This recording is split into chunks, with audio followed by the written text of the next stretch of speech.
다들 모르더라고요. 부모님이 돌아가셨을 때 자녀가 무조건 해야 할 3가지. 아버님이 돌아가시면 13개월 이내에 무조건 해야 되는 것들이 있는데 너무 슬픔에 빠져서 이걸 놓치시는 분들도 진짜 있다. 진짜 답부터 말씀드리면 간단하다. 만약 내 부모님이 돌아가신다면 무엇부터 해야 할까? 1. 사망진단서 챙기기. 우선은 돌아가신 날의 시, 분, 초까지 나오는데 그것에 대해서 정보를 알아야 사망 개시일을 확정지을 수 있다. 이 문서가 있어야 여러분들이 상속 재산도 가져올 수 있다. 고인이 정말 사망했는지에 대한 여부를 판단할 때 은행이나 부동산 관련 기관에서 필요 서류로 요청을 할 거기 때문에 이 서류가 있어야지만 내가 상속을 받을 수 있다. 서류를 통해 피상속인과 상속인 간의 관계를 확정지을 수 있고 그것에 따라 상속 권한을 토대로 상속을 확정짓는 기초가 되기 때문에 사망진단서를 챙기는 것은 매우 중요하다. A. 장례식장 비용 영수증. 장례식장 비용은 현금으로 내는 경우가 많다. 부조금이 들어오기 때문에 그걸 통해서 이제 납부를 많이 하시는데 내가 경험한 장례식장 비용은 대부분 평균적으로 1천만 원에서 한 500만 원 사이였다. 그것에 대한 비용 영수증을 당연히 받으셔야 한다. 그것을 잘 보관하셔야 되는 이유가 상속세 신고할 때 필요 경비로 인정이 되기 때문이다.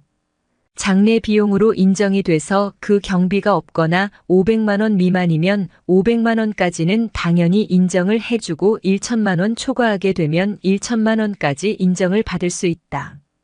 그 다음에 별도로 봉분, 장지 비용이 또 500만 원 추가가 된다. 그건 미니멈은 없고 봉분 형태로 했다고 하게 되면 그것에 대해서 500만 원이 초과되었다 하더라도 500만 원까지 경비를 인정받을 수 있기 때문에 관련된 영수증이나 이런 것들은 당연히 좀 챙기시는 게 좋다. 3. 사망신고. 사망신고라는 것도 출생신고랑 마찬가지이다. 일정한 기간 이내에 가족관계기록부에다 신고를 해야 할 의무가 있다. 한 달 이내에 신고 안 하면 과태료가 5만 원 정도라고 측정은 되어 있는데 실질적으로 실무에서 과태료가 나오는지는 모르겠다. 망자에 대한 슬픔 때문에 좀 늦게 신고할 수도 있기 때문에 그런 부분까지 실질적으로 다 과태료를 추징할까 하는 생각은 든다. 어쨌든 적혀 있기로는 과태료가 5만 원이 나올 수 있다고 말씀은 드린다. 사망 신고를 해야 그 다음 단계들로 넘어갈 수 있기 때문에 아무리 마음이 황망하다 절차적인 것들을 하나씩은 좀 진행을 하셔야 된다. 사망신고 이전 고인의 금전 자산 사용하면 문제가 될지 내가 알기로는 법적으로 상속인 간의 다툼이 일어나면 이슈가 된다고 알고 있다. 상속 재산에 대한 합의를 다 끝내지 않은 상태에서 다른 상속인 한 명이 그걸 다 써버린다거나 일부를 써버린가 그러면 상속 재산에 대해서 내가 마음대로 썼기 때문에 그것에 대해서 이제 약간 제재가 들어간다거나 그런 조건이 될 것이다. 추가적으로 계좌 얘기를 해드리자면 사망 신고를 하게 되면 사실 돌아가신 분을 피상속인이라고 하고 살아계신 분들 상속을 받는 분들을 상속인이라고 하는데 피상속인의 계좌가 전부 다 묶이게 되어 있다. 일례로 상속인들끼리 사이가 좋고 일정한 자금을 빼서 써야 될 경우에 서로 양해가 된다면 전혀 문제는 없다. 대신 계좌가 묶이니 그것에 대한 인지는 어느 정도 하고 있는 게 맞다. 돌아가신 부모님 재산 확인하는 가장 쉬운 방법. 사망 신고할 때 같이 신고를 하는 서비스가 하나 있다. 안심 상속 원스톱 서비스라는 것이다. 이건 사실 신고 의무는 아니다.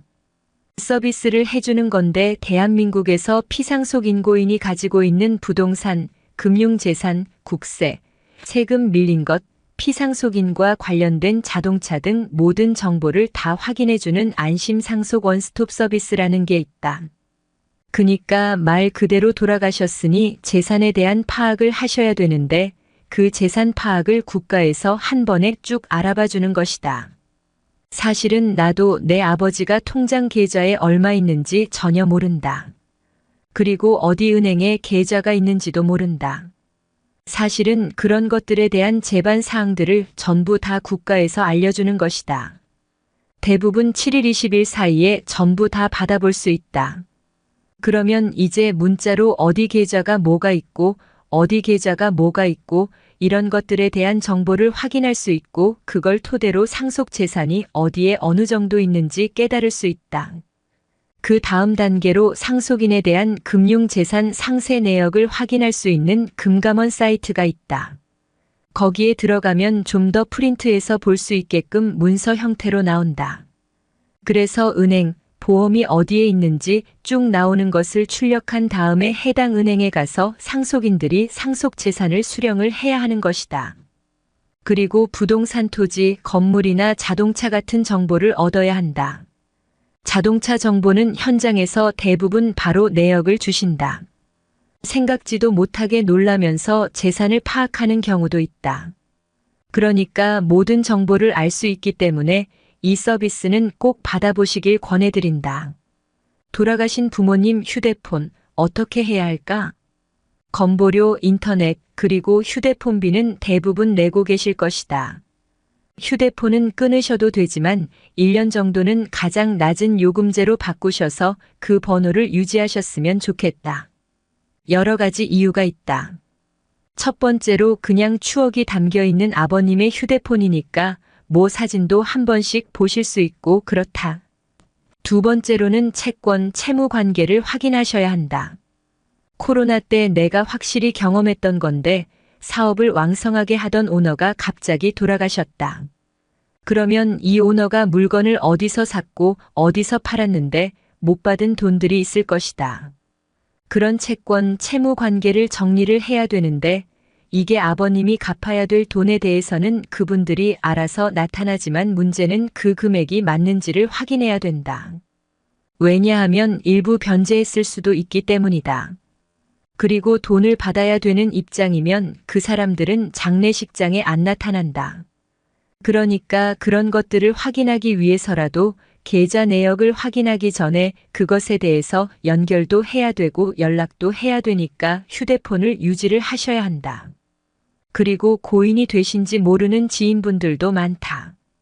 그러니까 연락을 못 받았다거나 해외에 있었던 분들이 그 상황을 인지할 수 있게끔 한 1년 정도는 가장 기본 요금으로 유지를 하셔서 잘 활용하셔도 좋다는 말씀을 드린다. 자식에게 용돈 잘못 주면 나중에 상속세 폭탄 맞는다. 대한민국 상속세는 상속세 및 증여세법이다. 그러니까 상속세는 증여세를 같이 엮어서 활용한다는 얘기다. 증여를 하면 주는 사람이 증여자, 받는 사람이 수증자다. 증여자가 수증자에게 증여를 하면 그 날짜 이후로 10년간 다시 한 번 또 증여하게 되면 이걸 다시 합쳐서 계산하게 되어 있다. 합쳐서 계산하기 때문에 세율이 높아진다. 그러니까 처음에 줬을 때 1억 원과 그 다음에 줬을 때 1억 원은 세율이 다르다. 처음 준 건 증여세가 10%지만 나중에 준 건 20%다. 누진 세율로 계단식으로 올라가기 때문이다. 그래서 증여를 하고 싶어도 많이 못 주는 것이다. 그러면 증여를 하고 나서 10년 이내에 돌아가시면 상속 재산에 증여했던 게 얹어진다. 그러니까 상속세가 확 올라가는 것이다. 상속 개시일에 고인이 갖고 있었던 재산이 10억이라고 해보자. 하지만 돌아가시기 10년 이내에 증여를 했던 게 100억이라면 110억으로 상속세 신고를 해야 하는 것이다. 그리고 예전에 100억에 대해서 냈던 증여세를 하단해서 빼주는 것이다. 결국 그 차익분에 대해서 더 내라는 얘기다. 근데 이게 10년인 게 상속인이고 상속인 이외의 자는 5년이다. 상속인 이외의 자로 대표적으로 나오는 게 사위, 며느리, 손주, 피상속인의 형제들. 그분들이 이것을 파악해야 하는데 어차피 은행에 가실 것이다. 그럼 첫 번째로 은행에 가기 전에 콜센터에 먼저 전화를 해서 상속인이 어떤 서류를 가져가야 피상속인의 금융계좌를 다 받을 수 있는지에 대한 리스트를 받아야 한다. 그래서 아까 상속 개시 1개월 이내에 해야 할 일들 중에 주민센터는 어차피 가니까 가서 사망신고하고 안심상속 원스톱 받으시고 하나 더 권하고 싶다. 피상속인과 상속인들이 본인의 상태를 입증할 수 있는 다양한 서류들이 있다. 가족관계 증명서, 주민등록등본, 초본 등등 그런 서류들을 기본적으로 5개씩은 떼두면 좋다. 왜냐하면 그런 서류들을 제출하는 기관들이 꽤 많다. 그러니까 그걸 할 때마다 주민센터 가서 떼오고 또 떼오고 하면 일이니까 한 번에 쭉 상속인들 거 서류를 전부 다 정리하시는 게 좋다. 그럼 그때 상속 재산 다 받고 그 다음에 해야 할 것은 무엇일까? 10년치에 대한 상속 재산에 포함되는 사전증여 재산을 확인해야 한다고 말씀드렸는데 그걸 확인하기 위해서 10년간 피상속인의 계좌 내역을 전부 다 확인하셔야 한다. 그 내역을 달라고 해야 한다. 그 내역을 알아야 담당 세무사님한테 줄 수 있기 때문이다. 세무사님이 그걸 파악을 해야 한다. 10년치의 피상속인의 계좌 내역을 전부 다 받아야 한다. 근데 여기서 놓치시는 게 가끔 있다. 돌아가시기 2년 전까지는 어은행 계좌를 썼었는데 8년간은 비은행의 계좌를 썼다고 해보자. 그러면 폐쇄된 계좌까지 정보를 다 주셔야지 그걸 파악하는데 살아있었던 계좌만 내역을 주시게 되면 10년치 계좌 내역 파악이 안 된다. 이것까지 다 필요하겠나 싶지만 국세청은 이걸 다 본다. 국세청에서는 사전증여 10년치 내역을 다 확인하기 때문에 그것에 대해서 조사할 때 추징을 받으실 수 있다. 그래서 지금 내역을 다 봐야 된다. 그리고 그 내역을 보면 생각보다 아버님한테 받았었지만 다시 갚은 내역도 있을 것이다. 그러면 그런 내역들에 대한 스토리를 다시 한번 엮어봐야 되는데 10년 동안의 스토리를 다시 한번 끌어오는 데 있어서는 생각보다 상속세 신고 기간인 6개월의 기간은 짧다. 그러니까 빨리빨리 데이터를 주시면 그것에 대해서 파악하고 안내해주는 식으로 업무가 진행된다. 그리고 상속인들 계좌도 마찬가지다. 상속인은 10년치, 상속인 이외의 자는 5년치 계좌 내역을 주시는 게 좋다. 그걸 한번 살펴본 다음에 그것에 대해서 상속과 관련이 없더라도 잘못된 금융 습관이 있다면 그런 부분들에 대해서 말씀을 드리기 때문에 그렇다. 받은 용돈 다시 돌려드린 내역이 있으면 상속세에 포함 안 되는지 웬만하면 익스큐즈를 좀 해준다. 왜냐하면 결국은 나도 아버지가 은퇴하고 나서 힘들면 생활비를 줄 수 있기 때문이다. 근데 결국 서로 다 생활비의 명목이었다면 상계를 좀 해주는 면이 있다. 가족간이기 때문이다. 그런 부분들을 좀 봐주는 거고 생각보다 상속인 분들이 아버지는 나한테 10년간 한 번도 준 적이 없다. 라고 말하는 경우가 많은데 생각보다 알게 모르게 지원을 받은 게 많을 것이다. 이런 경우도 있다. 본인이 젊었을 때 독립한다고 나갔는데 그때 전세자금을 아버님이 내준 것이다. 근데 전세 계약은 본인 명의로 하고 나갈 때도 그 돈을 본인이 받는 경우가 많다. 그러고 나서 내 자금이었다고 생각하는데 생각보다 그 자금의 출처가 아버지였던 경우가 많다. 그래서 살아 생전에 난 받은 적 한 번도 없고 세무서에서 연락 한 번도 온 적 없다고 하는데 세무사는 그렇게 한가하지 않다. 그래서 간단한 그런 증여세에 대한 조사를 하는 게 아니라 상속세 때 그 10년치 내역을 전부 정산한다는 개념이고 생각보다 많은 내역들이 계좌에 적혀 있다. 그래서 진짜 한 번도 없었다라고 하셔도 뭐 5천만 원, 1억 원 이런 것들 툭툭 튀어나오면 그제서야 맞다고 하시는데 그러면 그 다음에 그 자금에 대한 이야기를 해주셔야 추후에 조사에 임할 때 소명을 어떻게 할 것인지 생각을 하는 것이다. 9년 11개월 28일 전 내역이 조사 때 나온 적이 있다. 그냥 딱 진짜 10년만 본다. 그게 3일 남았더라도 아쉽지만 예전에 증여했던 게 이제 포착이 된 거고. 그래서 그 당시에 안 냈던 증여세, 그 다음에 증여세에 따른 무신고 가산세가 20%, 그 다음에 무서운 게 뭐냐면 납부불성실 가산세. 세금은 원세액도 무섭지만 가산세가 무섭다. 납부 불성실 가산세 납부세액 X 경과 일수 X 310 0 납부 불성실 가산세가 1년에 89% 된다. 10년 치면 거의 90%. 가산세만 110%이고 이 증여재산은 다시 상속세에 얹어져서 상속세 내고 상속세 과소신고. 가산세 10%, 납부 불성실 가산세까지 다해서 그 당시 증여재산 가액이 3억이었는데 근데 총 냈던 세금은 3억 2천이었다. 상황은 여러 가지로 달라질 수 있다. 혹시나 나중에 증여를 받으면 아버지나 어머니한테 좋은 약을 빨리 사드리라고 말한다. 10년간 건강하게 사셔야 된다. 그래서 나는 태어나자마자 2천만 원씩 주라는 얘기들도 많이 한다. 증여재산 공제액이 딱 미성년자 때 2천만 원, 그 다음에 성년 때는 5천만 원, 요즘은 정말 많이 필요하다. 젊은 2030대 분들이 마중물이 없다. 마중물이 없으니까 뭔가 사회에서 스타트하기가 너무 힘들다. 그러니까 뭘 안 한다. 결혼도 안 하고 출산도 안 한다. 근데 그건 국가 얘기고 우리 현실 자체가 지금 너무 힘든데 뭘 하겠나? 상속에 대한 생각 1. 나 죽으면 알아서 가져가. 고인이 돌아가실 때 상속세가 몇십억이 나오면 자녀들이 못 가져간다. 이걸 먼저 아셨으면 좋겠다. 다 주라는 게 아니라 조금의 마중물을 주면 쩍쩍 갈라져 있는 논두렁에서 조금의 힘이 될 것이다. 상속에 대한 생각이 미리미리 줄게. 미리미리 주겠다고 하시는 분들은 시점을 미리미리 맞춰서 최대한 빨리빨리 줘야 한다. 결혼할 때 주고 뭐 할 때 주고 이런 것보다는 미리미리 증여재산 공제를 초기화할 수 있게끔 10년 단위로 빨리빨리 줘야 한다.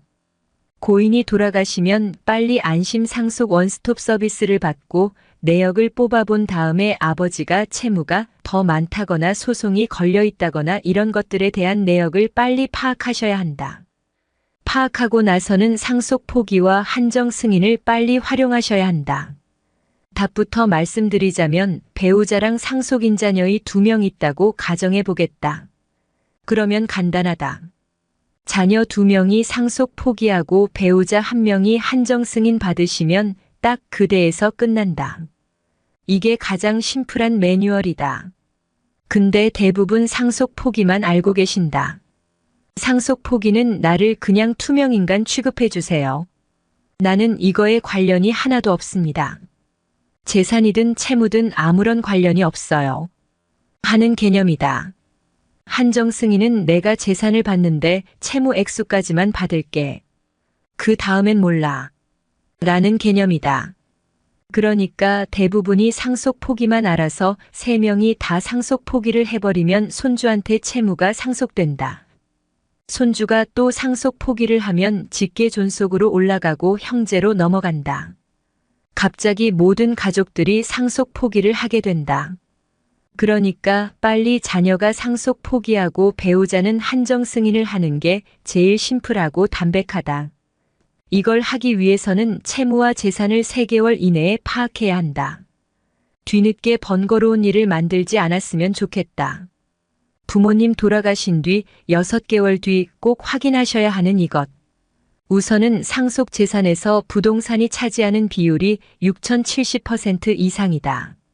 10억에서 20억 정도 가지신 분들은 부동산이 거의 90%다. 그러니까 부동산에 대한 가치 평가가 얼마냐에 따라서 상속세가 달라진다. 부동산은 대부분 아파트지만 논을 갖고 있을 수도 있고 과수원을 갖고 있을 수도 있고 임야 상가를 갖고 있을 수도 있다. 그럴 때마다 가치 평가를 하는데 아파트와 달리 임야는 가치가 바로 떠오르지 않는다. 여러 가지 시뮬레이션을 돌려야 한다. 아파트 가치 평가. 같은 단지 내에 나랑 똑같은 면적, 전용 면적 기준은 5% 이내, 그리고 공동주택 가격의 5% 이내의 부동산 가격이 상속계 시일로부터 전 6개월 후 6개월에 팔린 가격이 있다면 그걸 세법에서는 시가라고 한다. 유사 매매 사례 가액이라고 표현한다. 앞동에 나랑 똑같은 아버지가 갖고 있는 주택이 84제곱미터인데 예를 들어 84제곱미터가 10억에 팔렸으면 상속세 신고할 때 걔를 끌고 와서 10억으로 쓰는 것이다. 그게 가장 일반적인 아파트에 대한 시가이다. 근데 자산 가치가 요즘 같이 부동산 시장이 급변하는 경우에는 그 6개월 사이에 엄청나게 가격의 차이가 크게 생길 수 있다. 그러니까 10억이었다가 6개월 만에 7억이 될 수도 있다. 그러면 내 부동산이 내가 받는 상속 재산과 다를 수 있게 된다. 그러면 감정평가라는 걸 하시면 좋다. 유사 매매 사례가액은 결국 나의 상속 재산이 아니기 때문에 유사채를 갖고 와서 쓰는 건데 감정평가를 하면 내 재산, 내 상속 재산을 딱 타겟팅해서 감정평가를 하고 가격을 매기는 것이기 때문에 이게 더 정확하다. 이게 1순위가 된다. 그리고 이 가액을 조금 조절할 수 있다. 대부분 시가 개념에서 플러스 마이너스 10%이다. 근데 10억이던 게 8억에 거래된 게 있다면 그럼 8억을 사용해서 가격을 먹이다 보면 7억 5천이 나올 수도 있는 것이다. 지금 당장에 이 상속 재산에 대한 상속세가 너무 부담이 된다면 가격을 낮추시라고 말씀을 드린다. 근데 가격을 낮추면 한편으로 무슨 일이 생기느냐? 아버지가 아들한테 준다고 가정을 해보면 아버지는 에그짓하고 끝이지만 아들은 시작이다. 7억 5천으로 감정평가에서 상속세 줄인 건 좋은데 얘를 미래에 팔 때 세금을 낼 때 취득가액이 된다. 그것까지 고민을 하셔서 시뮬레이션을 해봐야 한다. 그러니까 미래에 얼마에 팔면 세금이 얼마 나오니까 지금 줄어드는 상속세랑 미래에 더 낼 양도소득세 중에 어떤 게 유리할 것인가 그걸 꼭 따져봐야 한다. 근데 아들이 무주택자인데 상속받고 나서 2년 보유하고 팔면 비과세를 받을 수 있다. 양도소득세 12억 원까지. 그러면 나라면 가격을 꾹꾹 눌러 담아서 상속세를 줄이고 미래 12억 원에 팔아서 비과세 받고 세금도 줄이고 미래 양도소득세는 0원을 만드는 이런 플래닝을 세무사님과 논의를 할 것이다. 토지, 상가, 시세 없는 빌라촌, 원룸촌 가치평가.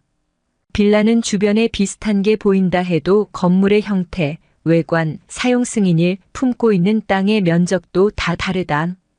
시세와는 다르다. 세법으로 정확한 과세를 해야 되는 기준을 잡을 때는 법에 적힌 걸 해야 된다. 근데 대부분의 다가구나 다세대나 단독주택은 시세가 없다. 시세가 없기 때문에 대부분 아주 낮은 가격으로 한다고 하면 공동주택 가격이나 개별주택 가격으로 할 수 있다. 근데 그렇게 상속세는 낮출 수 있겠지만 미래에 양도세가 엄청 크게 나올 수 있다. 그러니까 감정평가를 받을 건지 아니면 기준시가로 받을 건지를 그때 고민하셔야 한다.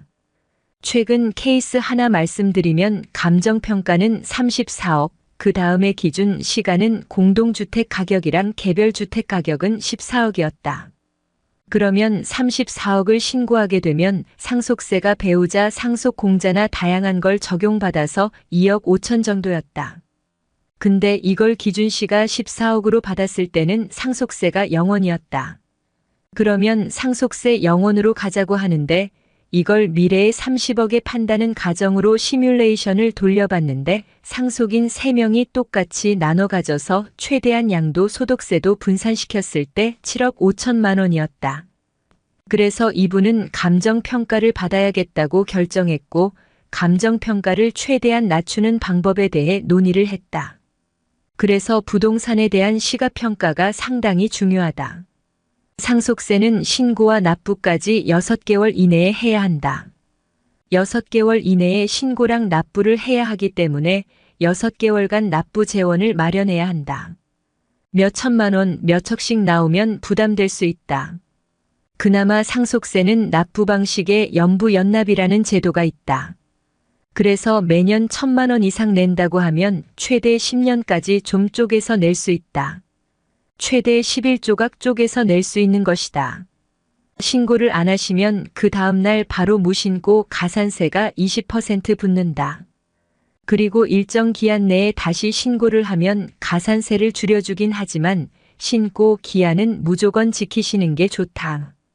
그러니까 상속인 간에 엄청나게 자산 다툼이 있어도 신고할 때는 의기투합을 해야 한다.